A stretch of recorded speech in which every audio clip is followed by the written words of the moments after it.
ತುಂಬ ಜನ mechanical engineering ಸ್ಟೂಡೆಂಟ್ಸ್ಗೆ ತಾವು ಡಿಸೈನ್ ಇಂಜಿನಿಯರ್ ಆಗಬೇಕು ಅನ್ನುವಂಥ ಕನಸು ಇರುತ್ತೆ. ಡಿಸೈನ್ ಇಂಜಿನಿಯರಿಂಗ್ ಡೊಮೈನಲ್ಲಿ ತಮ್ಮ ಕರಿಯರ್ ಸ್ಟಾರ್ಟ್ ಮಾಡಬೇಕು ಅಂತಿರುತ್ತೆ.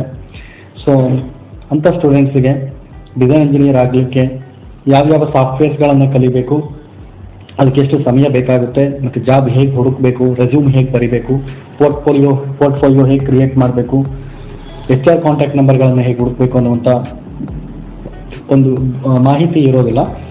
ಅವರಿಗಾಗಿ ಈ ವಿಡಿಯೋದಲ್ಲಿ ನಾನು ಅಷ್ಟು ಮಾಹಿತಿಯನ್ನು ತಿಳಿಸ್ಕೊಡ್ತೇನೆ. ಸೊ ಮೊದಲನೇದಾಗಿ ಡಿಸೈನ್ ಇಂಜಿನಿಯರ್ ಆಗಲಿಕ್ಕೆ ಸೊ ಈ ವಿಡಿಯೋದಲ್ಲಿ ನಾವು ಡಿಸ್ಕಸ್ ಮಾಡ್ತಾ ಇರುವಂಥ ವಿಷಯಗಳೇನು ಅಂತ ಹೇಳಿದ್ರೆ, ಎಲಿಜಿಬಿಲಿಟಿ. ಒಬ್ಬ ಡಿಸೈನ್ ಇಂಜಿನಿಯರ್ಗೆ ಏನು ಎಲಿಜಿಬಿಲಿಟಿ ಇರಬೇಕಾಗುತ್ತೆ ಅನ್ನೋದು, ಮತ್ತು ಯಾವ್ಯಾವ ಸಾಫ್ಟ್ವೇರ್ಗಳನ್ನು ಅವನು ಕಲಿಬೇಕಾಗುತ್ತೆ ಅನ್ನೋದು, ಮತ್ತು ಒಬ್ಬ ವಿದ್ಯಾರ್ಥಿಗೆ ಪರ್ಟಿಕ್ಯುಲರ್ ಆಗಿ ಲಾಸ್ಟ್ ಸೆಮಿಸ್ಟರ್ನಲ್ಲಿ ಓದ್ತಾ ಇರುವಂಥ ಡಿಪ್ಲೊಮಾ ಅಥವಾ BE ಸ್ಟೂಡೆಂಟ್ಸ್ಗೆ ತಮ್ಮ ಅವೈಲೇಬಲ್ ಟೈಮ್ನಲ್ಲಿ ಹೇಗೆ ಪ್ಲಾನ್ ಮಾಡಬಹುದು, ಅವ್ರಿಗೆ ಒಂದು 4 to 5 months ನಾನೊಂದು ಪ್ರಿಪ್ರೇಷನ್ ಪ್ಲಾನ್ನ ಹಾಕ್ಕೊಡ್ತೇನೆ. ಅವರು ಡಿಸೈನ್ ಇಂಜಿನಿಯರ್ ಆಗಲಿಕ್ಕೆ ಬೇಕಾಗಿರುವ ಸಾಫ್ಟ್ವೇರ್ಸು ಮತ್ತು ಸ್ಕಿಲ್ಸ್ಗಳನ್ನು ಏನು ಕಲಿಬೇಕಲ್ಲ, ಅದಕ್ಕೆ ಬೇಕಾಗಿರುವಂಥ ಒಂದು ಪ್ಲಾನ್ನ ಸಂಕ್ಷಿಪ್ತವಾಗಿ ನಿಮ್ಮ ಮುಂದೆ ನಾನು ವಿವರಿಸ್ತೇನೆ. ಮತ್ತು ನನ್ನ ಜಾಬ್ ಸರ್ಚ್ ಪ್ರೊಸೆಸ್ ಬಗ್ಗೆ ನಿಮ್ಗೆ ಹೇಳಲಿಕ್ಕಿದ್ದೇನೆ. ತುಂಬ ಜನ ಸ್ಟೂಡೆಂಟ್ಸ್ಗೆ ಹೇಗೆ ಜಾಬ್ ಸರ್ಚ್ ಮಾಡಬೇಕು ಅನ್ನೋಂಥ ಮಾಹಿತಿ ಕೂಡ ರಿಕ್ವೈರ್ಡ್ ಇದೆ, ಹಾಗಾಗಿ ಅದನ್ನು ನಾನು ಈ ವಿಡಿಯೋದಲ್ಲಿ ಕವರ್ ಮಾಡ್ತಾ ಇದ್ದೇನೆ. ಮತ್ತು ಇದಕ್ಕೆ ಎಲಿಜಿಬಿಲಿಟಿ ಏನು ಅಂತ ಹೇಳಿದ್ರೆ, first education, correct proper education qualification ಬೇಕಾಗುತ್ತೆ. ಸೊ ಅದೇ ರೀತಿ ಕೆಲವು ಥಿಯರಿಟಿಕಲ್ ಸಬ್ಜೆಕ್ಟ್ಸ್ಗಳು, ಪ್ರಾಬ್ಲಮೆಟಿಕ್ ಸಬ್ಜೆಕ್ಟ್ಸ್ಗಳು ಏನಿರುತ್ತೆ ಇಂಜಿನಿಯರಿಂಗ್ನಲ್ಲಿ, ಆ ಸಬ್ಜೆಕ್ಟ್ಸ್ಗಳ ನಾಲೆಡ್ಜು ಬೇಕಾಗುತ್ತೆ. ಮತ್ತು core skill, mechanical core skills ಯಾವುದು, ಸೊ ಅದನ್ನು ಯಾಕೆ ಕಲಿಬೇಕು ಅನ್ನುವಂಥದ್ದು ನಿಮಗೆ ಈ ವಿಡಿಯೋದಲ್ಲಿ ಹೇಳ್ತೇನೆ. ಮತ್ತು ಸಾಫ್ಟ್ವೇರ್ಸ್ ಯಾವ್ಯಾವುದನ್ನು ಕಲಿಬೇಕು ಅನ್ನೋದನ್ನು ನಿಮಗೆ ಇಲ್ಲಿ ಕವರ್ ಮಾಡ್ತೇನೆ. ಮೊದಲನೇದಾಗಿ ಎಜುಕೇಷನ್ ಕ್ವಾಲಿಫಿಕೇಷನ್. ಒಬ್ಬ ಡಿಸೈನ್ ಇಂಜಿನಿಯರ್ ಆಗಲಿಕ್ಕೆ ಮೆಕ್ಯಾನಿಕಲ್ ಇಂಡಸ್ಟ್ರೀಸಲ್ಲಿ ಡಿಸೈನ್ ಇಂಜಿನಿಯರ್ ಆಗಲಿಕ್ಕೆ minimum qualification diploma mechanical engineering ಆಗಿರಬೇಕು, ಅಥವಾ BE ಮೆಕ್ಯಾನಿಕಲ್ ಇಂಜಿನಿಯರಿಂಗ್ ಕಂಪ್ಲೀಟ್ ಆಗಿರಬೇಕು. ಇದು ಎಜುಕೇಷನ್ ಕ್ವಾಲಿಫಿಕೇಷನ್. ಸೊ ನಂತರದಲ್ಲಿ ಬರೋದು ಸಬ್ಜೆಕ್ಟ್ ನಾಲೆಡ್ಜು. ಕೆಲವೊಂದು ಸಬ್ಜೆಕ್ಟ್ಸ್ಗಳನ್ನ ನೀವು ಇಂಜಿನಿಯರಿಂಗ್ನಲ್ಲಿ ಸಾಕಷ್ಟು ಸಬ್ಜೆಕ್ಟ್ಸ್ ಓದ್ತೀರಾ, ಅದರಲ್ಲಿ ಕೆಲವೊಂದು ಸಬ್ಜೆಕ್ಟ್ಸು ನಿಮ್ಮ ಕರಿಯರ್ಗೆ ತುಂಬ ಇಂಪಾರ್ಟೆಂಟ್ ಆಗಿರೋ ಸಬ್ಜೆಕ್ಟ್ಸ್ ಆಗಿರುತ್ತವೆ. ಅದರಲ್ಲೂ ಒಬ್ಬ ಡಿಸೈನ್ ಇಂಜಿನಿಯರ್ಗೆ ಯಾವ್ಯಾವ ಸಬ್ಜೆಕ್ಟ್ಸ್ಗಳ ನಾಲೆಡ್ಜು ಅವನ ಕರಿಯರ್ಗೆ ಬೇಕಾಗುತ್ತೆ ಅಂತ ನೋಡಿದಾಗ, ಸೊ ಈ ಸಬ್ಜೆಕ್ಟ್ಸ್ಗಳು ಇಲ್ಲಿ ನಿಮಗೆ ಲಿಸ್ಟ್ ಕೊಡ್ತಾ ಇದ್ದೀನಿ. ಈ ಸಬ್ಜೆಕ್ಟ್ಸ್ಗಳು ನೀವು ಗಮನಿಸಬೇಕು, ಮತ್ತು ಈ ಸಬ್ಜೆಕ್ಟ್ಸ್ಗಳನ್ನು ಒನ್ಸ್ ಅಗೈನ್ ನೀವು ರಿವೈಸ್ ಮಾಡಬೇಕು. ಯಾಕಂದರೆ ನೀವು ನಿಮ್ಮ ಸ್ಟಡೀಸಲ್ಲಿ ಅಕಾಡೆಮಿಕ್ಸಲ್ಲಿ ಓದುವಾಗ ಎಕ್ಸಾಮ್ ಏನು ಪರೀಕ್ಷಾ ದೃಷ್ಟಿಯಿಂದ ಓದಿರ್ತೀರ, ಆದರೆ ಪರೀಕ್ಷೆ ಎಕ್ಸಾಮಿನೇಷನ್ಸ್ ಮುಗಿದ ಮೇಲೆ ನಿಮಗೆ ಎಷ್ಟು ಟಾಪಿಕ್ಸ್ಗಳು ನೀವು ಮರೆತೋಗಿರ್ತೀರ. ಅಂಥ ಸಂದರ್ಭದಲ್ಲಿ ನೀವು ಮತ್ತೊಮ್ಮೆ ರಿವೈಸ್ ಮಾಡ್ಕೊಳ್ಳೋದು ತುಂಬ ಅವಶ್ಯಕತೆ ಇದೆ. ಯಾಕಂದರೆ ಇಂಟರ್ವ್ಯೂಗಳಲ್ಲಿ ನಿಮಗೆ ಈ ಸಬ್ಜೆಕ್ಟ್ನಲ್ಲಿ ಕ್ವಶನ್ಸ್ಗಳು ಬರಬಹುದು.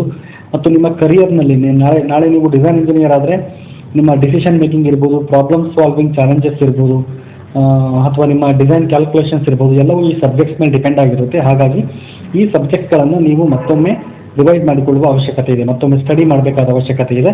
ಮತ್ತು ಒಂದು ಚಿಕ್ಕದಾಗಿ ಒಂದು ನೋಟ್ಸ್ ಮಾಡ್ಕೊಳ್ಳೋದು ಕೂಡ ಒಳ್ಳೆಯದು. ನೀವೇನು ಸ್ಟಡಿ ಮಾಡ್ತೀರಿ ಅದನ್ನು ಒಂದು ನೋಟ್ಸ್ ಮಾಡ್ಕೊಳ್ಳುವಂಥ ಅಭ್ಯಾಸ ಇಟ್ಕೊಂಡ್ರೆ, ಸೊ ನಿಮಗೆ ಲಾಸ್ಟ್ ಇಂಟರ್ವ್ಯೂ ಹೋಗ್ಲಿಕ್ಕೆ ಮುಂಚೆ ಒಂದು ಸರ್ತಿ ನೀವು ಅದನ್ನು ಬ್ರಷ್ ಅಪ್ ಮಾಡ್ಕೊಳ್ಳೋದು ಈಸಿ. ಸೊ ಸಬ್ಜೆಕ್ಟ್ಸ್ ಯಾವುದು ಅಂತ ನೋಡೋಣ. Engineering drawing, from theory of machines, machine design, material science, manufacturing process, thermodynamics, fluid mechanics and hydraulics. ಈ ಸಬ್ಜೆಕ್ಟ್ಸ್ಗಳು ಇಂಪಾರ್ಟೆಂಟ್ ಆಗಿದೆ. ಸೊ ಇನ್ನು ಕೋರ್ ಸ್ಕಿಲ್ ಯಾವ್ದು ಬೇಕು ಅಂತ ನೋಡಿದಾಗ, ಮೆಕ್ಯಾನಿಕಲ್ ಇಂಡಸ್ಟ್ರೀಸಲ್ಲಿ ಎಲ್ಲ ಡೊಮೈನ್ನಲ್ಲಿ, ಎಲ್ಲ ಜಾಬ್ ಡೊಮೈನ್ನಲ್ಲೂ ಬೇಕಾಗುವಂಥ ಒಂದು ಕಾಮನ್ ಸ್ಕಿಲ್, ಫಂಡಮೆಂಟಲ್ ಸ್ಕಿಲ್ ಯಾವುದು? GD&T, geometric dimensions and tolerances ಅಂತ ಹೇಳ್ತೀವಿ. ಇದು American society of mechanical engineers ASME ಅವರು ಇದನ್ನು ಪಬ್ಲಿಷ್ ಮಾಡಿರೋದು. 2009 ಫಸ್ಟ್ ಪಬ್ಲಿಷ್ ಮಾಡಿದರು. Y14.5 ಸ್ಟ್ಯಾಂಡರ್ಡ್ ನೇಮ್ ಅದು. 2018ನಲ್ಲಿ ಇತ್ತೀಚೆಗೆ ರಿವೈಸ್ ಆಗಿದೆ, ಅದು ಲೇಟೆಸ್ಟ್ ರಿವಿಷನ್. ಆ ಪಬ್ಲಿಷ್ ಡಾಕ್ಯುಮೆಂಟನ್ನು ನೀವು ಸ್ಟಡಿ ಮಾಡಬೇಕು. ಇದು ತುಂಬ ಡೆಪ್ತ್ ಇದೆ. ಈ ಸಬ್ಜೆಕ್ಟ್ ತುಂಬ ಡೆಪ್ತ್ ಇದೆ ಮತ್ತು ವ್ಯಾಸ್ಟ್ ಇದೆ ಈ ಸಬ್ಜೆಕ್ಟು. ಇದನ್ನು ನೀವು ಕಂಪ್ಲೀಟ್ ತಿಳ್ಕೊಳ್ಳಿಕ್ಕೆ ಸಮಯ ಬೇಕು. ಆದರೆ ಒಂದು 15 to 20 ಡೇಸಲ್ಲಿ ಮಿನಿಮಮ್ ನೀವು ಅದರಲ್ಲಿ ಕಲಿಬೇಕಾಗಿರೋದು ಏನಂದರೆ, ಸೊ ಡೇಟಮ್ ರಿಕ್ವೈರ್ಮೆಂಟ್ಸನ್ನು ಅರ್ಥ ಮಾಡ್ಕೊಳ್ಳೋದು, ಫಂಕ್ಷನಲ್ ರಿಕ್ವೈರ್ಮೆಂಟ್ಸನ್ನು ಅರ್ಥ ಮಾಡ್ಕೊಳ್ಳೋದು, ಮತ್ತು ಅದನ್ನು ಕಮ್ಯುನಿಕೇಟ್ ಮಾಡೋದು. ನೀವು ಕ್ರಿಯೇಟ್ ಮಾಡೋ ಡ್ರಾಯಿಂಗ್ಸ್ ಆ್ಯಂಡ್ ಡೀಟೇಲಿಂಗ್ ಏನಿದೆ ಅದು ನಿಮ್ಮ ಪ್ರೊಡಕ್ಷನ್ ಇಂಜಿನಿಯರ್ಗೆ ಅಥವಾ CNC ಪ್ರೋಗ್ರಾಮರ್ಗೆ ಅಥವಾ ಕ್ವಾಲಿಟಿ ಮ್ಯಾನೇಜರ್ಗೆ ಅದು ಕಮ್ಯುನಿಕೇಟ್ ಆಗಬೇಕು ಸಕ್ಸಸ್ಫುಲ್ ಆಗಿ. ಅಷ್ಟಾದರೂ ನಾಲೆಡ್ಜನ್ನು ನೀವು ಕಲಿಬೇಕಾಗುತ್ತೆ. ಸೊ ಫಂಕ್ಷನಲ್ ರಿಕ್ವೈರ್ಮೆಂಟ್ಸು, ಅಸೆಂಬ್ಲಿ ರಿಕ್ವೈರ್ಮೆಂಟ್ಸನ್ನು ನೀವು ಅರ್ಥ ಮಾಡಿಕೊಳ್ಳುವಂಥ ಮತ್ತು ಅದನ್ನು ಹೇಗೆ ನೀವು ಕಮ್ಯುನಿಕೇಟ್ ಮಾಡಬೇಕು ಅಂತ ಅನ್ನೋದು, ಡ್ರಾಯಿಂಗಲ್ಲಿ ಹೇಗೆ ಕಮ್ಯುನಿಕೇಟ್ ಮಾಡಬೇಕು ಅನ್ನೋದನ್ನಾದರೂ ನೀವು ಕಲಿಬೇಕು. ಈ GD&T ಮಿನಿಮಮ್ 15 to 20 ಡೇಸ್ ನೀವು ಪ್ರಿಪರೇಷನ್ ಬೇಕಾಗುತ್ತೆ. ಇದ್ರ ಜೊತೆಗೆ ಈಗ ನಾವು ಹೊರಡೋದು ಸಾಫ್ಟ್ವೇರ್ ಸ್ಕಿಲ್ಸ್ ಯಾವುದು ಅಂತ ನೋಡೋದು. ಸಾಫ್ಟ್ವೇರ್ ಸ್ಕಿಲ್ಸಲ್ಲಿ ಫಸ್ಟು ಬೇಕಾಗುವಂಥ ಬೇಸಿಕ್ ಸ್ಕಿಲ್ AutoCAD. ಯಾಕಂದರೆ AutoCAD ಎಲ್ಲ ಥರದ ಇಂಡಸ್ಟ್ರೀಸಲ್ಲಿ ಸ್ಮಾಲ್ ಸ್ಕೇಲ್ ಇಂಡಸ್ಟ್ರೀಸಿಂದ ಮೀಡಿಯಂ ಸ್ಕೇಲ್ ಲಾರ್ಜ್ ಸ್ಕೇಲ್ ಇಂಡಸ್ಟ್ರೀಸ್ವರೆಗೆ ಎಲ್ಲ ಥರದ ಕಂಪನಿಗಳು ಇದನ್ನು ಯೂಸ್ ಮಾಡುತ್ತೆ. ಲೈಸೆನ್ಸ್ ಕಾಸ್ಟ್ ಕಡಿಮೆ ಇರೋದ್ರಿಂದ ಮತ್ತು ಈ AutoCAD ಫೈಲ್ ಫಾರ್ಮ್ಯಾಟ್ಸು ಎಲ್ಲ ಥರದ ಮಷಿನ್ಸ್ಗೆ ಸಪೋರ್ಟ್ ಮಾಡೋದ್ರಿಂದ ಎಲ್ಲರೂ AutoCADನ್ನು ಯೂಸ್ ಮಾಡ್ತಾರೆ.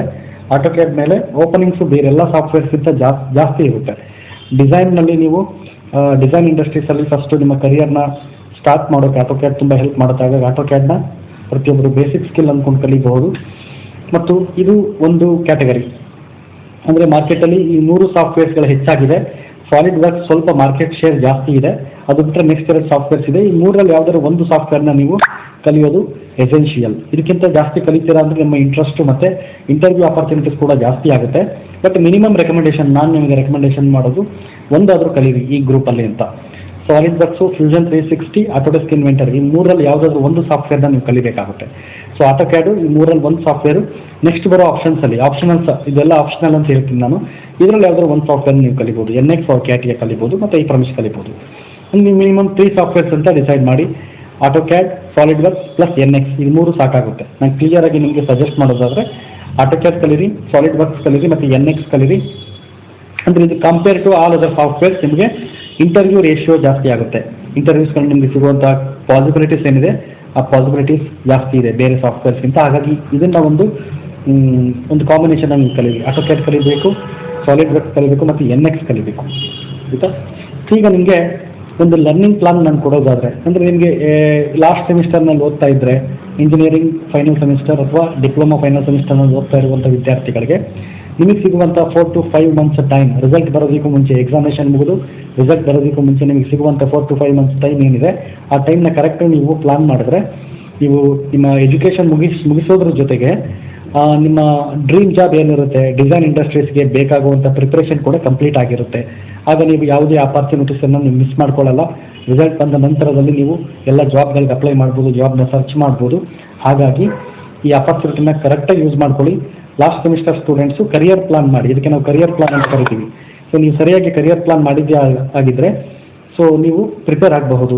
ಸೊ ಇದರಲ್ಲಿ ಈಗ ನೋಡ್ತೀವಿ ನಾವು ಯಾವ ರೀತಿ ಕರಿಯರ್ ಪ್ಲಾನ್ ಮಾಡಬಹುದು ಅಂತ. ಫಸ್ಟ್ ಬಂದು ಸಾಫ್ಟ್ವೇರ್ AutoCAD ಸಾಫ್ಟ್ವೇರ್ನ ಕಲೀಲಿಕ್ಕೆ ನೀವು ಪ್ರತಿನಿತ್ಯ 2 ತಾಸು ಪ್ರಾಕ್ಟೀಸ್ ಮಾಡ್ತೀರಾ ಅಂತ ಹೇಳಿದರೆ, ಅಂದರೆ ಒಂದು ½ hour ನೀವು ಕ್ಲಾಸ್ ಕೇಳಿದರೆ ಇನ್ಸ್ಟಿಟ್ಯೂಟ್ ಅಥವಾ ಆನ್ಲೈನ್ ಸೋರ್ಸಲ್ಲಿ ನೀವು ಕ್ಲಾಸ್ನ ಕೇಳೋದಾದರೆ ಅನದರ್ 1.5 hour ನೀವು ಪ್ರಾಕ್ಟೀಸ್ ಮಾಡಬೇಕು. ಈ ರೀತಿ 2 hour ನೀವು AutoCADಗೆ ಇನ್ವೆಸ್ಟ್ ಮಾಡ್ತೀರಾ ಅಂದರೆ 30 days ಬೇಕು ನೀವು AutoCADನ ಕಂಪ್ಲೀಟ್ ಮಾಡೋಕ್ಕೆ. ಈ 30 daysಲ್ಲಿ ಈಚ್ 10 daysಗೆ ನಿಮಗೆ ಎವ್ರಿ 10 daysಗೆ ಒಂದು ಸಬ್ಜೆಕ್ಟ್ನ ನೀವು ಸ್ಟಡಿ ಮಾಡ್ಬೋದು. ಅಂದರೆ ಎಕ್ಸಾಂಪಲ್ ಇಂಜಿನಿಯರಿಂಗ್ ಡ್ರಾಯಿಂಗ್ ತಗೊಳ್ತಾರೆ, 10 days ಅದನ್ನು ಡೈಲಿ 1 hour ಆದರೂ ಮಿನಿಮಮ್ ನೀವು ಸ್ಟಡಿ ಮಾಡಿ. ಆ ರೀತಿ 10 daysಲ್ಲಿ ಅದಕ್ಕೆ ಬೇಕಾಗೋ ಬೇಸಿಕ್ಸ್ನ ನೀವು ಕಲ್ತ್ಕೊಳ್ಬೋದು. ಸೊ ಅಲ್ಲಿಗೆ ನಿಮ್ಗೆ ಏನಾಗುತ್ತೆ ಅಂದರೆ AutoCAD ಮುಗಿಯುವಷ್ಟರಲ್ಲಿ ಸೊ 3 ಸಬ್ಜೆಕ್ಟ್ಸ್ಗಳು ಥಿಯರಿ ಸಬ್ಜೆಕ್ಟ್ಸ್ಗಳನ್ನು ನೀವು ಪ್ರಿಪೇರ್ ಆಗಬಹುದು. ಅಂದರೆ ಇದಕ್ಕಾಗಿ ನೀವು ಸ್ಪೆಂಡ್ ಮಾಡೋದು ಪ್ರತಿನಿತ್ಯ 3 ತಾಸು ಮಾತ್ರ. ಸೊ ಈ ರೀತಿ ಪ್ರತಿನಿತ್ಯ ಎವ್ರಿ ಡೇ ನೀವು 3 hours ಸ್ಪೆಂಡ್ ಮಾಡಿದ್ರೆ 30 daysಲ್ಲಿ ನಿಮ್ಗೆ AutoCAD ಕಂಪ್ಲೀಟ್ ಆಗುತ್ತೆ. ಅನದರ್ 3 ಥಿಯರಿ ಸಬ್ಜೆಕ್ಟ್ಸ್ಗಳನ್ನು ನೀವು ಪ್ರಿಪೇರ್ ಆಗ್ತೀರಾ. ಅದೇ ರೀತಿಯಲ್ಲಿ ಸಾಲಿಡ್ ವರ್ಕ್ಸ್ ಕೂಡ ನೀವು 2 hour ಎವ್ರಿ ಡೇ ನೀವು ಸ್ಪೆಂಡ್ ಮಾಡಿದ್ರೆ 45 daysಲ್ಲಿ ಈ ಸಾಫ್ಟ್ವೇರ್ನ ನೀವು ಕಲಿಬಹುದು. ಸೊ ಇದು ನೋಡಿ, ನಾವು ನಮ್ಮ ಇನ್ಸ್ಟಿಟ್ಯೂಟಲ್ಲಿ ನಮ್ಮ STTF ಇನ್ಸ್ಟಿಟ್ಯೂಟ್ ನಾವು ಸ್ಟಾರ್ಟ್ ಮಾಡಿ ಈಗ 9 years ಆಯಿತು. ನಮ್ಮ 9 years ಎಕ್ಸ್ಪೀರಿಯನ್ಸಲ್ಲಿ ನಾವು ಮೋರ್ ದೆನ್ 1000 ಸ್ಟೂಡೆಂಟ್ಸ್ಗೆ ನಾವು ಟ್ರೈನ್ ಮಾಡಿದ್ದೀವಿ ಸಾಫ್ಟ್ವೇರ್ಸ್ಗಳನ್ನು. ನಮ್ಮ ಎಕ್ಸ್ಪೀರಿಯನ್ಸ್ ಬೇಸಿಸ್ ಮೇಲೆ ನಾವು ಇಲ್ಲಿ ಕೊಡ್ತಾ ಇರುವಂಥ ಸಜೆಷನ್ ಇದು. ನೀವು ಆನೆಸ್ಟ್ ವರ್ಕ್ ಮಾಡಿದ್ದಾದರೆ ಎವ್ರಿ ಡೇ 2 hour ವರ್ಕ್ ಮಾಡಿದರೆ 45 daysಲ್ಲಿ ನೀವು ಸಾಲಿಡ್ ವರ್ಕ್ಸ್ನ ಕಲಿಬಹುದು. ಅದರ ಮೇಲೆ ಯಾವುದೇ ಡ್ರಾಯಿಂಗ್ಸ್ ಕೊಟ್ಟರೆ ನೀವು ಅದನ್ನು ಏನು ಸಕ್ಸಸ್ಫುಲ್ಲಾಗಿ ನೀವು ಡ್ರಾಯಿಂಗ್ನ ಕಂಪ್ಲೀಟ್ ಮಾಡ್ಬೋದು, ಡಿಸೈನ್ಸ್ನ ಕಂಪ್ಲೀಟ್ ಮಾಡ್ಬೋದು. ಸೊ ಇಲ್ಲಿ ನೀವು ಸಾಲಿಡ್ ವರ್ಕ್ಸ್ ಕಲಿಯೋ ಟೈಮಲ್ಲೇ 15 days ಒಂದೊಂದು ಸಬ್ಜೆಕ್ಟನ್ನು ನೀವು ಸ್ಟಡಿ ಮಾಡೋ ಪ್ಲಾನ್ ಮಾಡಿದ್ರೆ ಪ್ರತಿನಿತ್ಯ 1 hour ನೀವು ಅದಕ್ಕಾಗಿ ಸ್ಪೆಂಡ್ ಮಾಡಿ. ಸೊ 3 ಸಬ್ಜೆಕ್ಟ್ಸಿಗೆ ನಿಮಗೆ 45 days ಆಗುತ್ತೆ. ಅಲ್ಲಿಗೆ 45 daysಲ್ಲಿ ಸಾಲಿಡ್ ವರ್ಕ್ಸ್ ಕಲಿಯೋದ್ರ ಜೊತೆಗೆ ನೀವು ಅನದರ್ 3 ಸಬ್ಜೆಕ್ಟ್ಸ್ ಥಿಯರಿ ಸಬ್ಜೆಕ್ಟ್ಸ್ ಕೂಡ ನಿಮ್ಮ ಪ್ರಿಪ್ರೇಷನ್ ಕಂಪ್ಲೀಟ್ ಆಗುತ್ತೆ. ಅದೇ ರೀತಿ ನೆಕ್ಸ್ಟ್ NX CAD ಅಂತ ಬಂದರೆ NX CAD ಕೂಡ 2 hour ನೀವು ಸ್ಪೆಂಡ್ ಮಾಡಿ ಮತ್ತು 1 hour ಥಿಯರಿ ಸಬ್ಜೆಕ್ಟ್ಸ್ ಸ್ಪೆಂಡ್ ಮಾಡಿ. ಸೊ ಥರ್ಮೋಡೈನಮಿಕ್ಸ್, FM ಮತ್ತು FEA ಈ 3 ಸಬ್ಜೆಕ್ಟ್ಸ್ಗಳನ್ನು ನೀವು ಪ್ರಿಪೇರ್ ಆಗ್ಬೋದು 45 daysಲ್ಲಿ. ಇಲ್ಲಿಗೆ ನಿಮಗೆ ಬೇಕಾಗುವಂಥ ಸಬ್ಜೆಕ್ಟ್ ನಾಲೆಡ್ಜು, ಸಾಫ್ಟ್ವೇರ್ ನಾಲೆಡ್ಜು ನೀವು ಕಂಪ್ಲೀಟ್ ಮಾಡಿರ್ತೀರಾ. ಇಷ್ಟು ನೀವು ಟ್ರೈನಿಂಗ್ ಕಂಪ್ಲೀಟ್ ಆದಮೇಲೆ ನೀವು ನೆಕ್ಸ್ಟ್ ಮಾಡಬೇಕಾಗಿರೋದೇನು GD&Tನ ಕಲಿಬೇಕಾಗುತ್ತೆ. GD&T ಮಿನಿಮಮ್ 15 days ನೀವು ಅದ್ರ ಮೇಲೆ ಸ್ಪೆಂಡ್ ಮಾಡಿ ಅದನ್ನು ಕಲೀರಿ. ಸೊ ಅದು ನಿಮ್ಗೆ ಹೇಳಿದಾಗೆ ಫಂಕ್ಷನಲ್ ರಿಕ್ವೈರ್ಮೆಂಟ್ಸ್ನ ಅರ್ಥ ಮಾಡ್ಕೊಂಡು ಕಮ್ಯುನಿಕೇಟ್ ಮಾಡೋ ಲೆವೆಲ್ಗಾದರೂ ನೀವು ಅದನ್ನು ಕಲಿಬೇಕಾಗುತ್ತೆ. ಬರೀ ಬೇಸಿಕ್ ಸಿಂಬಲ್ಸ್ ಕಲಿಯೋದು GD&T ಅಲ್ಲ. GD&T ಅಂದರೆ you should be able to communicate your design intent to other departments, production department, quality department through the drawings, technical drawings. ಹಾಗಾಗಿ ನೀವು ಇದನ್ನು ಕಲಿಬೇಕು GD&Tನ. ಸೊ ಆವಾಗ ನೀವು ಒಬ್ಬ ಡಿಸೈನ್ ಇಂಜಿನಿಯರ್ ಆಗಲಿಕ್ಕೆ ಬೇಕಾಗುವ ಎಲ್ಲ ಸ್ಕಿಲ್ಸ್ಗಳು ಕವರ್ ಆಗಿರುತ್ತೆ. ಇಷ್ಟು ಪ್ರಿಪರೇಷನ್ಗೆ ನಿಮಗೆ ಬೇಕಾಗೋ ಟೈಮ್ ಎಷ್ಟು? 135 ಡೇಸ್, ಅಂದರೆ 4.5 ಮಂತ್ಸ್. 4 to 5 ಮಂತ್ಸಲ್ಲಿ ನೀವು ಪ್ಲಾನ್ ಮಾಡಿದ್ರೆ ನೀವು ಪಕ್ಕ ಪ್ರಿಪೇರ್ ಆಗಬಹುದು ಮತ್ತು ನೀವು ಯಾವುದೇ ಇಂಟರ್ವ್ಯೂ ಹೋದರೆ ಕಾನ್ಫಿಡೆಂಟ್ ಆಗಿ ಇಂಟರ್ವ್ಯೂಗಳನ್ನು ಅಟೆಂಡ್ ಮಾಡ್ಬೋದು. ಲಾಸ್ಟ್ ಸೆಮಿಸ್ಟರಲ್ಲಿ ಇರುವಂಥ ಸ್ಟೂಡೆಂಟ್ಸ್ಗಳು ಇದನ್ನು ದಯವಿಟ್ಟು ಗಮನಿಸ್ಬಿಟ್ಟು ನೀವು ಇದಕ್ಕಾಗಿ ನೀವು ಡೆಡಿಕೇಟೆಡ್ ಆಗಿ ಪ್ರಿಪರೇಷನ್ನ ಸ್ಟಾರ್ಟ್ ಮಾಡಿ. ಡೆಫಿನೆಟ್ಲಿ 100% ನಿಮಗೆ ಜಾಬ್ಗಳು ಸಿಗುತ್ತೆ, ಇಂಟರ್ವ್ಯೂಗಳನ್ನು ನೀವು ಕ್ಲಿಯರ್ ಮಾಡ್ತೀರಾ. ನೆಕ್ಸ್ಟ್ ಜಾಬ್ ಸರ್ಚ್ ಹೇಗೆ ಮಾಡಬೇಕು ಅನ್ನೋ ಕ್ವಶನ್ಸ್ ಎಲ್ಲರಿಗೂ ಇರುತ್ತೆ. ಸೊ ಜಾಬ್ ಸರ್ಚ್ ಮಾಡಲಿಕ್ಕೆ ಮುಂಚೆ ಫಸ್ಟು ನೀವು ಮಾಡಬೇಕಾಗಿರೋ ಕೆಲಸ ಏನು ಅಂದರೆ ಒಂದು ಪೋರ್ಟ್ಫೋಲಿಯೋ ಕ್ರಿಯೇಟ್ ಮಾಡಬೇಕು.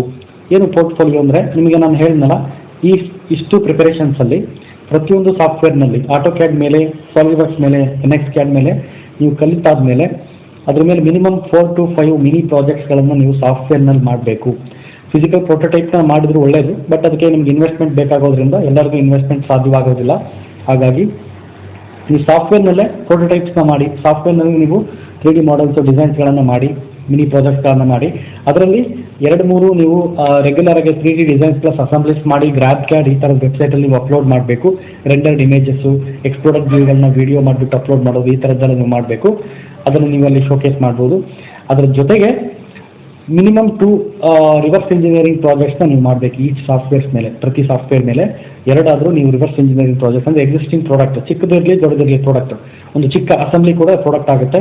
ಸೊ ಯಾವುದೇ ಒಂದು ಪ್ರಾಡಕ್ಟನ್ನು ನೀವು ಅದನ್ನು ರಿವರ್ಸ್ ಇಂಜಿನಿಯರಿಂಗ್ ಮಾಡಿ ಅದನ್ನು ಡಿಸೈನ್ ಮಾಡಬೇಕು. ಯಾಕಂದರೆ ರಿವರ್ಸ್ ಇಂಜಿನಿಯರಿಂಗಲ್ಲಿ ನೀವು ತುಂಬ ವಿಷಯಗಳನ್ನ ಕಲೀಲಿಕ್ಕೆ ಇರುತ್ತೆ. ಅಲ್ಲಿ ಫಿಟ್ಮೆಂಟನ್ನು ನೀವು ಡಿಸೈಡ್ ಮಾಡಬೇಕಾಗುತ್ತೆ, ಫಿಟ್ಮೆಂಟ್ನ ಲಿಮಿಟ್ ಫಿಟ್ಸ್ ಟಾಲರೆನ್ಸ್ನ ಸ್ಟಡಿ ಮಾಡಬೇಕಾಗುತ್ತೆ, GD&T ಅಪ್ಲೈ ಮಾಡಬೇಕಾಗುತ್ತೆ. ಅದು ಅಷ್ಟು ಸ್ಕಿಲ್ಸ್ಗಳು ನೀವು ಕಲ್ತಿರ್ತಕ್ಕಂಥ ಥಿಯರಿ ಸ್ಕಿಲ್ಸ್ಗಳು, ಸಬ್ಜೆಕ್ಟ್ ನಾಲೆಡ್ಜು ಇಲ್ಲಿ ನೀವು ಅಪ್ಲೈ ಮಾಡ್ತೀರಾ. ಅದಕ್ಕಾಗಿ ರಿವರ್ಸ್ ಇಂಜಿನಿಯರಿಂಗಲ್ಲಿ 2 ಪ್ರಾಜೆಕ್ಟ್ನ ಪ್ರತಿ ಸಾಫ್ಟ್ವೇರ್ ಮೇಲೆ ಮಾಡಿ. ಅಲ್ಲಿಗೆ ನಿಮಗೆ ಮಿನಿಮಮ್ 15 ಪ್ರಾಜೆಕ್ಟ್ಸ್, ಮಿನಿ ಪ್ರಾಜೆಕ್ಟ್ಸ್ ಆಗಿರುತ್ತೆ. ಈ 15 ಪ್ರಾಜೆಕ್ಟ್ಸ್ನ ನೀವು ಎಲ್ಲಿ ಶೋಕೇಸ್ ಮಾಡಬೇಕು? ನಿಮ್ಮ ಪೋರ್ಟ್ಫೋಲಿಯೋದಲ್ಲಿ ಶೋಕೇಸ್ ಮಾಡಬೇಕು. ಪೋರ್ಟ್ಫೋಲಿಯೋ ಹೇಗೆ ಕ್ರಿಯೇಟ್ ಮಾಡಬೇಕು, ಎಲ್ಲಿ ಅದು ನಿಮಗೆ ಸಿಗುತ್ತೆ ಅಂತ ಹೇಳಿದ್ರೆ, ಸೊ ಅದು ನೆಕ್ಸ್ಟ್ ವೀಡಿಯೋಸಲ್ಲಿ ನಿಮ್ಗೆ ಹೇಳ್ತೀನಿ ಎಲ್ಲಿ ಪೋರ್ಟ್ಫೋಲಿಯೋ ಕ್ರಿಯೇಟ್ ಮಾಡಬೇಕು ಅಂತ. ಅದನ್ನು ನೆಕ್ಸ್ಟ್ ಸ್ಲೈಡ್ಸಲ್ಲಿ ಹೇಳ್ತೀನಿ. ಸೊ ಪೋರ್ಟ್ಫೋಲಿಯೋ ಕ್ರಿಯೇಟ್ ಆದಮೇಲೆ ಒಂದು ಒಳ್ಳೆ ರೆಸ್ಯೂಮ್ನ ನೀವು ಕ್ರಿಯೇಟ್ ಮಾಡಬೇಕು. 1 page, single page resume, but strong ಆಗಿರಬೇಕು. ಯಾವ ರೀತಿ ಕ್ರಿಯೇಟ್ ಮಾಡಬೇಕು ಅದನ್ನು ನಿಮಗೆ ನೆಕ್ಸ್ಟ್ ಹೇಳ್ತೇನೆ. ನೆಕ್ಸ್ಟ್ ಆ ರೆಸ್ಯೂಮ್ನ ಎಲ್ಲಿ ಅಪ್ಲೋಡ್ ಮಾಡಬೇಕು ಅನ್ನೋ ಒಂದು ವಿಷಯವನ್ನು ಕೂಡ ನೆಕ್ಸ್ಟ್ ಸ್ಲೈಡ್ಸಲ್ಲಿ ನಿಮಗೆ ಕವರ್ ಮಾಡ್ತೀನಿ. ಮತ್ತು ಕಂಪನಿ HR ಡೀಟೇಲ್ಸನ್ನು ಹೇಗೆ ಹುಡುಕಬೇಕು ಅನ್ನೋದನ್ನು ಕೂಡ ನಿಮಗೆ ಇದರಲ್ಲಿ ಹೇಳ್ಕೊಡ್ತೇನೆ. ಈಗ ಫಸ್ಟು ಒಂದು ಪೋರ್ಟ್ಫೋಲಿಯೋ ಕ್ರಿಯೇಟ್ ಮಾಡಲಿಕ್ಕೆ ಯಾವ ವೆಬ್ಸೈಟ್ಗಳಲ್ಲಿ ನೀವು ಪೋರ್ಟ್ಫೋಲಿಯೋ ಕ್ರಿಯೇಟ್ ಮಾಡ್ಬೋದು ಅಂತ ಬಂದರೆ, ಇವೆಲ್ಲ ವೆಬ್ಸೈಟ್ಗಳು ಅವೈಲೇಬಲ್ ಇದೆ ಆನ್ಲೈನ್ನಲ್ಲಿ. ಇಷ್ಟು ವೆಬ್ಸೈಟ್ಸ್ ನೀವು ಸ್ಟಡಿ ಮಾಡ್ಬೋದು. ಅದರಲ್ಲಿ ಲಾಸ್ಟ್ ಒನ್ ಏನಿದೆ STTF ಅನ್ನೋದು, ಇದು ನಮ್ಮ ಸ್ಟೂಡೆಂಟ್ಸ್ಗೆ ನಮ್ಮ ವೆಬ್ಸೈಟಲ್ಲಿ ನಾವು ಪೋರ್ಟ್ಫೋಲಿಯೋ ನಾವೇ ಕ್ರಿಯೇಟ್ ಮಾಡ್ತೀವಿ. ಅವರಿಗಾಗಿ ಅವರ ಹೆಸರಲ್ಲಿ ಅವರಿಗೆ ಲಿಂಕನ್ನು ಕಳಿಸ್ಕೊಡ್ತೀವಿ. ಅವ್ರ ಕಂಪ್ಲೀಟ್ ಪ್ರಾಕ್ಟೀಸ್ ರನ್ನಿಂಗ್ ಎಲ್ಲ ಕಂಪ್ಲೀಟ್ ಆದಮೇಲೆ ಅವ್ರ ರೆಸ್ಯೂಮಲ್ಲಿ ಅಥವಾ ನೀವು ಏನಾದರೂ ಎಲ್ಲಿ ಕನೆಕ್ಷನ್ ರಿಕ್ವೆಸ್ಟ್ನ ಕಳಿಸ್ತೀರ ನೀವು ಲಿಂಕ್ಡ್ಇನ್ನಲ್ಲಿ, ಅಲ್ಲಿ ಕೂಡ ನೀವು ಈ ಲಿಂಕನ್ನು ಅವ್ರಿಗೆ ಕಳಿಸ್ಕೊಡ್ಬೋದು. ನಿಮ್ಮ ರಿಕ್ರೂಟರು, HR ಮ್ಯಾನೇಜರ್ಸು ಅಥವಾ ನಿಮ್ಮ ಸೀನಿಯರ್ ಇಂಜಿನಿಯರ್ಸ್ ಯಾರು ನಿಮ್ಮನ್ನು ಇಂಟರ್ವ್ಯೂ ಕರೀತಾರೆ ಅವರು ನಿಮ್ಮ ಪೋರ್ಟ್ಫೋಲಿಯೋನ ಅಲ್ಲಿಂದ ಸ್ಟಡಿ ಮಾಡ್ಬೋದು. ನೀವು ಏನೇನು ವರ್ಕ್ ಮಾಡಿದ್ದೀರಾ, ಸಾಫ್ಟ್ವೇರ್ ನಿಮ್ಮ ಪ್ರೊಫಿಷಿಯನ್ಸಿ ಯಾವ ಲೆವೆಲ್ಗಿದೆ, ಏನೇನು ಪ್ರಾಜೆಕ್ಟ್ಸ್ ಮಾಡಿದ್ದೀರಾ ಅಂತ ಅವರೆಲ್ಲ ಅದನ್ನು ಚೆಕ್ ಮಾಡ್ಬೋದು. ಸೊ ಹಾಗಾಗಿ ಇವೆಲ್ಲ ಕೂಡ ವೆಬ್ಸೈಟ್ಸ್ ಅವೈಲೇಬಲ್ ಇದೆ. ಇದರಲ್ಲಿ ನೀವು ಪೋರ್ಟ್ಫೋಲಿಯೋಸ್ನ ಕ್ರಿಯೇಟ್ ಮಾಡಿ. ಲಿಂಕ್ಡ್ಇನ್ನಲ್ಲಿ ಕೂಡ ನೀವು ಕ್ರಿಯೇಟ್ ಮಾಡ್ಬೋದು. ಅದು ಕೂಡ ಒಳ್ಳೆಯ ಒಂದು ಪ್ಲಾಟ್ಫಾರ್ಮ್ ಲಿಂಕ್ಡ್ಇನ್ ಜಾಬ್ ಹುಡುಕೋರಿಗೆ. ಸೊ ಇದ್ರ ಜೊತೆಗೆ ಪೋರ್ಟ್ಫೋಲಿಯೋ ಕ್ರಿಯೇಟ್ ಆದಮೇಲೆ ಒಳ್ಳೆ ಪೋರ್ಟ್ಫೋಲಿಯೋ ತುಂಬ ಚೆನ್ನಾಗಿರಬೇಕು. ಎಲ್ಲ ನೀವು ಪ್ರಾಜೆಕ್ಟ್ಸ್ನ ಅದರಲ್ಲಿ ಅಪ್ಲೋಡ್ ಮಾಡಬೇಕು. ಅದಾದಮೇಲೆ ಒಂದು ಒಳ್ಳೆ ರೆಸ್ಯೂಮ್ ಕ್ರಿಯೇಟ್ ಮಾಡಿ. ರೆಸ್ಯೂಮ್ ಹೇಗೆ ಕ್ರಿಯೇಟ್ ಮಾಡಬೇಕು ಅಂತ ಹೇಳಿದ್ರೆ ಅದು ತುಂಬ ಡೀಟೇಲಿಂಗ್ ನಿಮಗೆ ಎಕ್ಸ್ಪ್ಲೈನ್ ಮಾಡಬೇಕಾಗುತ್ತೆ ಡೀಟೇಲ್ ಆಗಿ. ಈ ವಿಡಿಯೋದಲ್ಲಿ ಟೈಮ್ ಸಾಕಾಗಲ್ಲ, ನಾನು ಸಪ್ರೇಟ್ ವಿಡಿಯೋ ಇದಕ್ಕೋಸ್ಕರ ಮಾಡ್ತೀನಿ. ನೀವು ನಮ್ಮ STTF ಚಾನಲ್ನ ಸಬ್ಸ್ಕ್ರೈಬ್ ಮಾಡಿ, ಫಾಲೋ ಮಾಡಿ. ನೆಕ್ಸ್ಟ್ ಬರೋ ವಿಡಿಯೋ ನಿಮ್ಮ ಕಂಪ್ಲೀಟ್ ಕರಿಯರ್ ಗೈಡೆನ್ಸ್ ಸೀರೀಸ್ ಬರುತ್ತೆ. ನೆಕ್ಸ್ಟ್ ವಿಡಿಯೋ ನಾನು ರೆಸ್ಯೂಮ್ ರೈಟಿಂಗ್ ಬಗ್ಗೆನೇ ಮಾಡ್ತೀನಿ, ಯಾವ ರೀತಿ ರೆಸ್ಯೂಮ್ ಬರೀಬೇಕು. ಈ ರೆಸ್ಯೂಮ್ ರೈಟಿಂಗ್ ಡೊಮೈನ್ ಸ್ಪೆಸಿಫಿಕ್ ಆಗಿ, ಜಾಬ್ ರೋಲ್ ಸ್ಪೆಸಿಫಿಕ್ ಆಗಿ ನಾನು ನಿಮ್ಗೆ ಗೈಡ್ ಮಾಡ್ತೇನೆ. ಮೆಕ್ಯಾನಿಕಲಲ್ಲಿ ಡಿಸೈನ್ ಇಂಜಿನಿಯರ್ ಆಗೋರು ಯಾವ ರೀತಿ ರೆಸ್ಯೂಮ್ ಕ್ರಿಯೇಟ್ ಮಾಡಬೇಕು, ಅದೇ ರೀತಿ ಪ್ರೊಡಕ್ಷನ್ ಇಂಜಿನಿಯರ್ ಯಾವ ರೀತಿ ಮಾಡಬಹುದು, ಕ್ವಾಲಿಟಿ ಇಂಜಿನಿಯರ್ ಯಾವ ರೀತಿ ಮಾಡಬಹುದು, ಏನು ಕೀವರ್ಡ್ಸ್ ನಾವು ಯೂಸ್ ಮಾಡಬೇಕು, ಇದನ್ನು ನಾನು ನಿಮಗೆ ಹೇಳ್ಕೊಡ್ತೇನೆ. ಸೊ ನೆಕ್ಸ್ಟ್ ಬಂದು ರೆಸ್ಯೂಮ್ನ ಅಪ್ಲೋಡ್ ಮಾಡೋದು. ಯಾವ್ಯಾವ ಪ್ಲಾಟ್ಫಾರ್ಮ್ ನೀವು ಅಪ್ಲೋಡ್ ಮಾಡಬೇಕು. ಓಕೆ, ನೀವು ಪೋರ್ಟ್ಫೋಲಿಯೋ ಕ್ರಿಯೇಟ್ ಮಾಡಿದ್ರಿ, ರೆಸ್ಯೂಮ್ನ ಕ್ರಿಯೇಟ್ ಮಾಡಿದ್ರಿ. ಈಗ ಆ ರೆಸ್ಯೂಮ್ನ ಅಪ್ಲೋಡ್ ಮಾಡಬೇಕು. ಎಲ್ಲಿ ಅಪ್ಲೋಡ್ ಮಾಡ್ತೀರಾ? ಲಿಂಕ್ಡ್ಇನ್ ಅಥವಾ ನೌಕರಿನಲ್ಲಿ ನಿಮ್ಮ ಜಾಬ್ ಸೀಕರ್ ಪ್ರೊಫೈಲ್ನ ಕ್ರಿಯೇಟ್ ಮಾಡಿ ಅದರಲ್ಲೆಲ್ಲ ಡೀಟೇಲ್ಸ್ನ ಕೊಟ್ಟು ನೀವು ಅಪ್ಡೇಟೆಡ್ ರೆಸ್ಯೂಮ್ನ ಅಪ್ಲೋಡ್ ಮಾಡಬೇಕು. ಯಾವ ವೆಬ್ಸೈಟ್? ಲಿಂಕ್ಡ್ಇನ್ ಇದೆ, ನೌಕರಿ ಇದೆ, ಇಂಡೀಡ್ ಇದೆ, ಆಪ್ನಾ ಇದೆ, ಫೌಂಡಿಟ್ ಇದೆ, ಶೈನ್ ಇದೆ, ಓಕೆ, ಇವೆಲ್ಲ ವೆಬ್ಸೈಟಲ್ಲಿ ನೀವು ಇಲ್ಲಿ ಯಾವುದು ಇದೆಲ್ಲ ಇಂಪಾರ್ಟೆಂಟ್, ನೀವು ಸ್ಕ್ರೀನ್ಶಾಟ್ ತಗೊಂಡು ಒಂದೊಂದಾಗಿ ಅಪ್ಲೋಡ್ ಮಾಡ್ತಾ ಬನ್ನಿ. ಅದೇ ರೀತಿ ನಿಮಗೆ ಪೋರ್ಟ್ಫೋಲಿಯೋ ಕ್ರಿಯೇಟ್ ಮಾಡೋಕ್ಕೆ ನೀವು ಲಿಂಕ್ಸ್ ಕೊಟ್ಟನಲ್ಲ, ಸೊ ಅದನ್ನು ಕೂಡ ಇದನ್ನು ಸ್ಕ್ರೀನ್ಶಾಟ್ ತಗೊಂಡು ಇದನ್ನು ಕೂಡ ನೀವು ಈಗ ಒಂದೊಂದಾಗಿ ಎಲ್ಲನೂ ಓಪನ್ ಮಾಡಿ ಅಲ್ಲಿ ಪೋರ್ಟ್ಫೋಲಿಯೋ ಕ್ರಿಯೇಟ್ ಮಾಡಿ. ಅಥವಾ ಯಾವ್ದು ನಿಮಗೆ ಕಂಫರ್ಟೇಬಲ್ ಆಗಿದೆಯೋ ಯಾವ್ದಾದ್ರು ಒಂದು ವೆಬ್ಸೈಟಲ್ಲಿ ನೀವು ಪೋರ್ಟ್ಫೋಲಿಯೋ ಕ್ರಿಯೇಟ್ ಮಾಡಿದ್ರೆ ಸಾಕು. ಸೊ ಇಷ್ಟು ಜಾಬ್ ಪೋರ್ಟಲ್ಸ್ ನಿಮ್ಮ ರೆಸ್ಯೂಮ್ ಅಪ್ಲೋಡ್ ಆಗಬೇಕು. ಅದ್ರ ನಂತರ ರೆಸ್ಯೂಮ್ ಅಪ್ಲೋಡ್ ಆದಮೇಲೆ ಇನ್ನೂ ನಿಮಗೆ ಜಾಬ್ ಸರ್ಚ್ ಅಲ್ಲಿಗೆ ನೀವು ಸ್ಟಾಪ್ ಮಾಡೋ ಅವಶ್ಯಕತೆ ಇಲ್ಲ, ಕಂಟಿನ್ಯೂ ಮಾಡ್ಬೋದು. ಹೇಗೆ ಕಂಟಿನ್ಯೂ ಮಾಡ್ತೀರಾ ನೀವು ಜಾಬ್ ಸರ್ಚ್ ಅಂದರೆ, ಸೊ ಲಿಂಕ್ಡ್ಇನ್ನಲ್ಲಿ ಓಪನ್ ಮಾಡಿ ಅಲ್ಲಿ ಈ ಕೀವರ್ಡ್ಸ್ಗಳನ್ನು ಕೊಡಿರಿ. Mechanical HR manufacturing, talent acquisition mechanical and CAD engineer recruiter, design engineer hiring, ಈ ಥರದ ಕೀವರ್ಡ್ಸ್ನ ಕೊಟ್ಟು ಸರ್ಚ್ ಮಾಡಿದ್ರೆ ಯಾವ ಅಕೌಂಟ್ಸ್ ಈ ಕೀವರ್ಡ್ಸ್ನ ಯೂಸ್ ಮಾಡಿ ಕ್ರಿಯೇಟ್ ಆಗಿರ್ತವೆ ಅವೆಲ್ಲ ನಿಮಗೆ ಸಜೆಷನ್ ತೋರಿಸುತ್ತೆ. ನೀವು ಕನೆಕ್ಷನ್ ರಿಕ್ವೆಸ್ಟ್ ಕಳಿಸ್ಬೋದು. ಏನಂತ ಕಳಿಸ್ತಾರೆ connection request? For example, hello sir, I am a mechanical graduate with software skills, if there openings kindly consider my profile ಅಂತ ಹೇಳ್ಬಿಟ್ಟು ನೀವು ಕಳಿಸ್ತೀರಾ. ಇದಕ್ಕೆ ಬೇಕಾದ್ರೆ ನಿಮ್ಮ ಪೋರ್ಟ್ಫೋಲಿಯೋ ಲಿಂಕ್ನು ಕೂಡ ನೀವು ಮೆನ್ಷನ್ ಮಾಡ್ಬೋದು. ಸೊ ಇದಕ್ಕೆ ಈ ಥರ ನೀವು ಕನೆಕ್ಷನ್ ರಿಕ್ವೆಸ್ಟ್ನ ಕಳಿಸೋದ್ರ ಮೂಲಕ ಸೊ ಯಾರು ಕಂಪನಿ HRs ಅಥವಾ ಪ್ರೊಫೆಷನಲ್ಸ್ ಇರ್ತಾರೆ, ಇಂಜಿನಿಯರ್ಸ್ ಇರ್ತಾರೆ, ಡಿಸೈನರ್ಸ್ ಇರ್ತಾರೆ, ಅವ್ರ ಜೊತೆ ನೀವು ಕನೆಕ್ಟ್ ಆಗ್ತೀರಾ. ಅಲ್ಲಿಂದ ನಿಮಗೆ ರೆಫರೆನ್ಸ್ ಬರುತ್ತೆ, ಜಾಬ್ಗೆ ನಿಮಗೆ ರೆಫರೆನ್ಸ್ ಅಲ್ಲಿಂದ ಬರುತ್ತೆ. ಇದು ಒಳ್ಳೆ ಪ್ಲಾಟ್ಫಾರ್ಮ್ ಲಿಂಕ್ಡ್ಇನ್ ಜಾಬ್ ಹುಡುಕೋರಿಗೆ. ಸೊ ನೆಕ್ಸ್ಟ್ ಬಂದು ಕಂಪನಿ ನೇಮ್ನ ಸರ್ಚ್ ಮಾಡ್ಬೋದು ನೀವು ಡೈರೆಕ್ಟಾಗಿ. For example Tata advanced materials ಅಂತಿದ್ರೆ, ಸೊ ನೀವು ಟಾಟಾ ಅಡ್ವಾನ್ಸ್ಡ್ ಮೆಟೀರಿಯಲ್ಸ್ ಅಂತ ಕೊಟ್ಟರೆ ಅದು ನಿಮಗೆ ಗೂಗಲಲ್ಲಿ ಅದ್ರ ವೆಬ್ಸೈಟ್ ಓಪನ್ ಆಗುತ್ತೆ. ಆ ವೆಬ್ಸೈಟಲ್ಲಿ ಕರಿಯರ್ ಅಂತ ಒಂದು ಟ್ಯಾಬ್ ಇರುತ್ತೆ, ಅದನ್ನು ಕ್ಲಿಕ್ ಮಾಡಿ ನೀವು ಅದರಲ್ಲಿ ರೆಸ್ಯೂಮ್, ತುಂಬ ವೆಬ್ಸೈಟ್ಗಳು ರೆಸ್ಯೂಮ್ ಅಪ್ಲೋಡ್ ಮಾಡಲಿಕ್ಕೆ ಒಂದು ಅವಕಾಶವನ್ನು ಕೊಟ್ಟಿರುತ್ತೆ. ನೀವು ಅದನ್ನು ಚೆಕ್ ಮಾಡಬೇಕು. ರೆಸ್ಯೂಮ್ ಅಪ್ಲೋಡ್ ಮಾಡಲಿಕ್ಕೆ ಅವಕಾಶ ಇದ್ದರೆ ರೆಸ್ಯೂಮ್ ಕಳಿಸ್ಕೊಡಿ. ಅಥವಾ ಜಸ್ಟ್ ಜಾಬ್ ಅಪ್ಲೈ ಮಾಡೋಕ್ಕೆ ಅಥವಾ ಎಂಕ್ವೈರಿ ಮಾಡಲಿಕ್ಕೆ ಕೂಡ ಕೆಲವೊಮ್ಮೆ ಬಟನ್ಸ್ ಕೊಟ್ಟಿರ್ತಾರೆ, ಟ್ಯಾಬ್ಸ್ ಕೊಟ್ಟಿರ್ತಾರೆ. ನೀವು ಅದನ್ನು ಯೂಸ್ ಮಾಡ್ಕೊಳ್ಬೋದು ಆ ವೆಬ್ಸೈಟ್ಗಳನ್ನ. ಅದೇ ರೀತಿ ಗೂಗಲ್ ಮ್ಯಾಪ್ಸಲ್ಲಿ ಸರ್ಚ್ ಮಾಡೋರು ಇದ್ದಾರೆ. ಕಂಪನಿ ನೇಮ್ನ ಗೂಗಲ್ ಮ್ಯಾಪಲ್ಲಿ ಸರ್ಚ್ ಮಾಡಿಬಿಟ್ಟು ಅಲ್ಲಿ HR ಕಾಂಟ್ಯಾಕ್ಟ್ಸ್ಗೆ ಅಥವಾ ಯಾರು ರಿಕ್ರೂಟರ್ ಕಾಂಟ್ಯಾಕ್ಟ್ ನಂಬರ್ಗೆ ಅಥವಾ ಇಮೇಲ್ ಐಡಿಗೆ ಎಂಕ್ವೈರಿ ಮಾಡ್ಬೋದು. ಜಾಬ್ ಫೇರ್ಗೆ ಅಟೆಂಡ್ ಮಾಡಿ. ಮತ್ತು ವಾಕಿಂಗ್ಸ್ ಇರ್ತವೆ, ನೀವು ಕಂಪನಿ ವೆಬ್ಸೈಟ್ನ ಫಾಲೋ ಮಾಡಿ, ಸೋಷಿಯಲ್ ಮೀಡಿಯಾ ಫಾಲೋ ಮಾಡಿ, ಅದೆಲ್ಲ ವಾಕಿಂಗ್ಸ್ಗಳು ಪೋಸ್ಟ್ ಆಗ್ತಾ ಇರ್ತವೆ, ಪಬ್ಲಿಷ್ ಆಗಿರುತ್ತೆ. ಇಂಗ್ಲೀಷ್ ನ್ಯೂಸ್ ಪೇಪರ್ಸಲ್ಲೂ ಕಂಪನಿಗಳು ವಾಕಿಂಗ್ಸ್ ಕರೆದಿರ್ತಾರೆ, ನೀವು ಅಲ್ಲೂ ಕೂಡ ನೋಡ್ಬೋದು. ಅದ್ರ ಜೊತೆಗೆ social media job speaker very important. ಈಗ ಫೇಸ್ಬುಕ್ಕಲ್ಲಿ ಸುಮಾರು ಗ್ರೂಪ್ಸ್, ಎಷ್ಟೊಂದು ಗ್ರೂಪ್ಸ್ ಇದೆ. ಕರ್ನಾಟಕದಲ್ಲಿ ಕರ್ನಾಟಕ ಜಾಬ್ ಸೀಕರ್ ಅಂತ ಒಂದಿದೆ, ಅಥವಾ ಬ್ಯಾಂಗ್ಳೂರ್ ಜಾಬ್ ಸೀಕರ್ ಅಂತ ಒಂದಿದೆ. ಇಲ್ಲೆಲ್ಲ ಏನು ಮಾಡ್ತಾರೆ, HR ಕೂಡ ಆ ಗ್ರೂಪ್ಸಲ್ಲಿ ಮೆಂಬರ್ ಆಗಿರೋ ಕಾರಣ ಅವ್ರಿಗೆ ಯಾವಾಗ ರಿಕ್ವೈರ್ಮೆಂಟ್ ಇರುತ್ತೆ ಅವ್ರು ಅಲ್ಲೇ ಜಾಬ್ ರಿಕ್ವೈರ್ಮೆಂಟ್ ಪೋಸ್ಟಿಂಗ್ಸ್ನ ಮಾಡ್ತಾರೆ. ಮತ್ತು ಅಲ್ಲಿರೋ ಮೆಂಬರ್ಸ್ ಏನಿರ್ತಾರೆ ಆಲ್ರೆಡಿ ಜಾಬ್ ತಗೊಂಡಿರೋರು, ಸೊ ಅವರು ಕೂಡ ತುಂಬ ಸಲ ನಿಮಗೆ ರೆಫರೆನ್ಸ್ನ ಕೊಡೋ ಚಾನ್ಸಸ್ ಇದೆ. ಅವ್ರ ಕಂಪ್ನಿನಲ್ಲಿ ಓಪನಿಂಗ್ಸ್ ಇದ್ದಾಗ ಅಥವಾ ಅವ್ರ ಕಡೆಯಿಂದ ರೆಫರೆನ್ಸ್ನ HR ಕೇಳಿದಾಗ ಅವರು ನಿಮಗೆ ರೆಫರೆನ್ಸ್ನ ಕೊಡ್ತಾರೆ, ಅಲ್ಲಿ ಪೋಸ್ಟ್ ಆಗ್ತಾ ಇರ್ತವೆ. ಸೊ ಅಲ್ಲಿ ಸಾಕಷ್ಟು ಇದು ರಿಲೇಟೆಡ್ ಡಿಸ್ಕಷನ್ಸ್ ಇರುತ್ತೆ. ಇಂಥ ಗ್ರೂಪ್ಸಲ್ಲಿ ಮೆಂಬರ್ ಆಗಬೇಕು, ಸಬ್ಸ್ಕ್ರೈಬ್ ಆಗಬೇಕು. ಓಕೆ, ಸೊ ಇದ್ರ ಜೊತೆಗೆ ಜೆನ್ಯೂನ್ ಕನ್ಸಲ್ಟೆಂಟ್ಸ್ ಕೂಡ ನೀವು ಟ್ರೈ ಮಾಡ್ಬೋದು. ಕೆಲವು ಜೆನ್ಯೂನ್ ಕನ್ಸಲ್ಟೆಂಟ್ಸು ಕ್ಯಾಂಡಿಡೇಟ್ ಕಡೆಯಿಂದ ಏನು ಚಾರ್ಜ್ ಮಾಡಲ್ಲ, ಬಟ್ ಕಂಪನಿ ಕಡೆಯಿಂದ ಅವರು ಸರ್ವಿಸ್ ಚಾರ್ಜನ್ನು ತಗೊಳ್ತಾರೆ. ಬಟ್ ಟ್ಯಾಲೆಂಟೆಡ್ ಕ್ಯಾಂಡಿಡೇಟ್ಸ್ನ ಹೈಯರ್ ಮಾಡಿ ಅವ್ರನ್ನ ಕಂಪನಿಗಳಿಗೆ ಸಪ್ಲೈ ಮಾಡ್ತಾರೆ ಈ ರೀತಿ. ಸೊ ನೆಕ್ಸ್ಟು ಇದೇ ರೀತಿ ಸುಮಾರು ಕರಿಯರ್ ಗೈಡೆನ್ಸ್ ವಿಡಿಯೋಗಳನ್ನು ನಾನು ಈ ಸೀರೀಸಲ್ಲಿ ಕೊಡ್ತಾ ಇದ್ದೀನಿ. ನೆಕ್ಸ್ಟ್ ಬರೋ ವೀಡಿಯೋಸ್ ರೆಸ್ಯೂಮ್ ರೈಟಿಂಗ್ ಬಗ್ಗೆ ನಾನು ವೀಡಿಯೋಸ್ ಮಾಡೋರಿದ್ದೀವಿ. ಹೇಗೆ ಡ್ರಾಯಿಂಗ್ ರೀಡಿಂಗ್ ಮಾಡಬೇಕು ಮೆಕ್ಯಾನಿಕಲ್ ಇಂಡಸ್ಟ್ರೀಸಲ್ಲಿ ಅದನ್ನು ನಾನು ಹೇಳ್ಕೊಡ್ತೇನೆ.